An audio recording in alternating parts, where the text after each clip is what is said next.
కథోలిక శ్రీ సభ పాప సంకీర్తనాన్ని సృష్టించిందా? పాప సంకీర్తనం అసలు బైబిల్లో ఉందా? దానికి ఆధారాలు ఏంటి? మనం ఎందుకు గురువు దగ్గరికి వెళ్ళి పాప సంకీర్తనాన్ని చేస్తూ ఉండాలి? ఇది మనం ఈనాటి ఈ యొక్క వీడియోలో తెలుసుకుందాం. ప్రభువునందు ప్రియ దేవుని బిడ్డలారా, సహోదరి సహోదరులారా, క్రైస్తవ విశ్వాసములో మనము జీవిస్తున్నప్పుడు మనకు అనేక రకమైనటువంటి ఆలోచనలు వస్తూ ఉంటాయి. ఇది నిజముగా ఉన్నదా? బైబిల్ ఆధారితమైన క్రీస్తు ప్రభు దీనిని సృష్టించాడా, లేకపోతే క్రీస్తు ప్రభు దీనిని ప్రారంభించాడా, లేకపోతే క్రైస్తవ మత పెద్దలు దీనిని బోధిస్తున్నారా అన్నటువంటి సత్యం అన్నటువంటి దానిని మనం తెలుసుకోవాలని చూస్తూ ఉంటాం ప్రియమిత్రులారా. కానీ ఈనాడు మనందరి జీవితంలో ఉండేటువంటి ఒక ప్రశ్న, పాప సంకీర్తనాన్ని దేవుడు నిజముగా సృష్టించాడా, లేకపోతే ఇది కల్పితమా అలాంటి దాని గురించి మనము తెలుసుకుందాం. పరిశుద్ధ గ్రంథంలో మనం చూసినట్లయితే పాప సంకీర్తనం అనే దివ్య సంస్కారాన్ని సాక్షాత్తు ప్రభువే ఆయన మనకిచ్చి ఉన్నారు.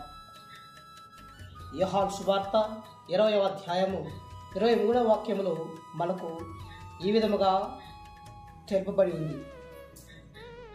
ఎవరి పాపములను మీరు క్షమించిన ఎడల అవి క్షమింపబడును, మీరు ఎవరి పాపములను క్షమింపని ఎడల అవి క్షమింపబడవు అని క్రీస్తు భగవానుడు తన యొక్క శిష్యులకు బోధించున్నారు. ప్రియ దేవుని బిడ్డలారా, యేసు ప్రభు ఆయన మరణించి పునరుత్థానుడై మోక్షారోహణ అయ్యే సమయంలో ఆయన తన యొక్క శిష్యుల మీద శ్వాసను ఊది పవిత్రాత్మను పొందుడు అని వారితో పలికి వారికి ఈ యొక్క అధికారాన్ని ఇచ్చున్నారు. ప్రియ బిడ్డలారా, మరి ఒకసారి మనము పూర్వ నిబంధనలకి వెళితే అక్కడ మనకు కళ్ళ కట్టినట్టుగా కనబడుతుంది.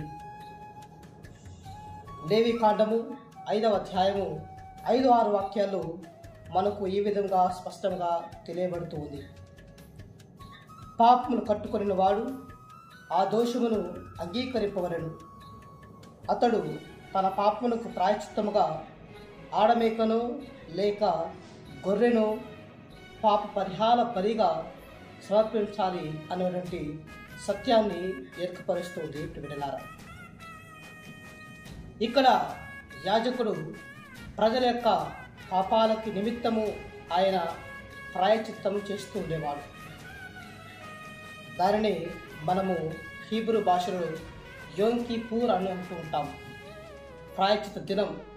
కాబట్టి ఎవరైతే పాపం చేస్తుంటారో, ఎవరైతే దేవుణ్ణి ధిక్కరిస్తూ ఉంటారో, దేవునికి వ్యతిరేకంగా వెళ్తూ ఉంటారో, వారందరూ కూడా ఆనాడు యాజకుని వద్దకి గొర్రె పిల్లను లేకపోతే మేక పిల్లను తీసుకుని వస్తూ ఉండేవాడు. మరి ఆ యాజకుడు ఆ గొర్రె పిల్ల మీదో లేకపోతే మేక పిల్ల మీదో చేతిని పెట్టి దాన్ని ఆశీర్వదిస్తూ ఉండేవాడు. అప్పుడు ఈ యొక్క మేక పిల్ల లేకపోతే గొర్రె పిల్ల అవి ఎడారికి కొనుగోబడుతూ ఉంటాయి. ప్రియ దేవుని బిడ్డలారా, మనం అదే విధముగా 16వ అధ్యాయము లేవి కాండము 16వ అధ్యాయము 21వ వాక్యాన్ని మనం చూసినట్లయితే మనకు స్పష్టమవుతుంది. లేవి కాండము 16వ అధ్యాయము 21వ వాక్యములో ఈ విధముగా తెలియబడి ఉంది. అతడు ఆ మేక మీద చేతులు చాచి ఇశ్రాయేలుల అక్రమములను నేరములను పాపములను ఒప్పుకొని వానినెల్లా దాని తల మీద మోపవలేను. ఆ పిమ్మట ముందుగానే నియమబడిన ఒక మనుషుడిచే దానిని ఎడారికి తోలిపవలేను. ఆ మేక ప్రజల పాపములనెల్లా తనపై వేసుకొని ఎడారికి మోసుకొని పోవును. అలాంటి సత్యాన్ని మనము లేవి కాండంలో చూస్తున్నాం. ప్రియమిత్రులారా, మరి ఇది మనకు బైబిల్ ఆధారితంగా కనబడుతుంది. అంటే ఆనాడు యాజకులు పాప పరిహార బలిగా మేకలను సమర్పించారు, గొర్రెలను సమర్పించారు. అది యాజకుని వద్దకు వెళ్ళి వారు సమర్పించారు ప్రియలారా. అదే విధముగా మనము కొద్దిగా ముందుగా వెళ్ళి చూసినట్లయితే నూతన నిబంధనలు దేవుడు ఇచ్చినటువంటి ఆజ్ఞానుసారము ఆనాటి అపోస్తలులందరూ కూడా మరి ఈ యొక్క అధికారాన్ని పొంది ఉన్నారు. మనం నూతన నిబంధనలో చూస్తున్నాం.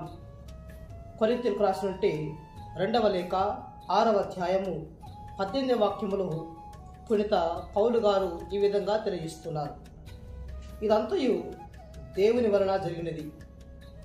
ఆయన క్రీస్తు ద్వారా మనలను తనతో సఖ్యపరచుకొని ఇతరులను కూడా తనతో సఖ్యపరచు ప్రేషిత కార్యము మాపై పెట్టెను అన్నటువంటి సత్యాన్ని పౌలు గారు తెలియజేస్తున్నారు. అంటే శ్రీసభలో అపోస్తల పారంపర్యం వస్తున్నటువంటి ఆ యొక్క ఆచారాన్ని ఆనాడు ఆదిమ సంఘంలో ఉన్నటువంటి ఆ యొక్క అపోస్తులు ఈనాడు శ్రీసభలో ఉన్నటువంటి గురువులకు అందించినటువంటి బాధ్యత ప్రియబిడ్డలారా. అందుకే మనము ఎల్లప్పుడూ కూడా పాప సంకీర్తనం చేసేటప్పుడు మన యొక్క గురువుల దగ్గరకు వెళ్ళి పాప సంకీర్తనం చేస్తూ ఉంటాం. అది కేవలం కథోలిక శ్రీసభ సృష్టించిందో కాదు, కథోలిక శ్రీసభ తయారు చేసిందో కాదు, అది క్రీస్తు భగవానుడు ఇచ్చినటువంటి అధికారానికి గుర్తుగా ఈనాడు గురువులు పాపాలను వర్ణిస్తున్నారు ప్రియబిడ్డలారా. మరి మనందరికీ ఒక ఆలోచన వస్తూ ఉంది.